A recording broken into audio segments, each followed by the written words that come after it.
दैबानाजों भुगिनांनाय नखरफोरनो जाग्रा मुवा बेसाद रानदों।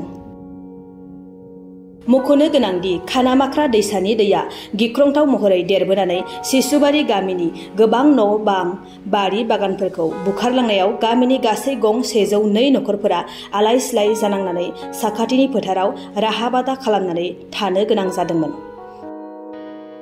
बेनि बागै खौरां मोननायनि उनाव कक्राझारनि अराय जोरथाय सानसेयारि बड'सा खौरां बिलाइनि नखरनिफ्राय दैबानाजों भुगिनांनाय सुबुंफोरखौ सुलु लाहैनायजों लोगोसे राहा बादायाव थानांनाय सुबुंफोरनो जाग्रा मुवा बेसादफोरखौ राननानै होयो। बे मोनसे समावनो ओनसोलनि एमएलए जयन्त बसुमतारियाबो दैबानाजों भुगिनांनाय सुबुंफोरखौ सुलु लाहैनायजों लोगोसे राहा बादायाव थानांनाय सुबुंफोरनि गेजेराव जाग्रा मुवा बेसाद राननानै होयो। बाथाम न'खौबो मुदाजों बोलालांजोब्बाय, बेयावबो 4,000 खालामफिननानै फिसाया हरनानै बेखौबो बानायफिनबाय। आरो नै दाख्लैबो गासिबो थासुमलि मा सुमलि गासिबो जोगोनार फिथाइ आरो ओंखाम संग्रा न'खौबो सिफायलांबाय। बावबो अखा हादों नालाय मिथियाखिसै, खस्थ' जाबाय।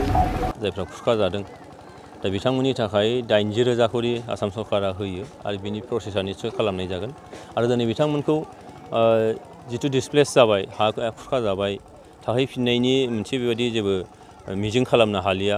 निश्चय बिनि थाखाय बिथांमोनखौ बबेबा मोनसे जायगायाव जेराव सेफ जायगायाव फज'फिननायनि राहा सरकारनिफ्राय निश्चय खालामगोन। आरो आं सासे एमएलए जानानै दिनै बिथांमोननि जेंनाखौ लास्ट मुहूर्तसिम जे बिथांमोनखौ सेटेल खालामजासिम बेखिनि दायथ'आ आंनाव थागोन। आं बिनि थाखाय खामानि मावनो थाखाय जेब्लाबो रेडि।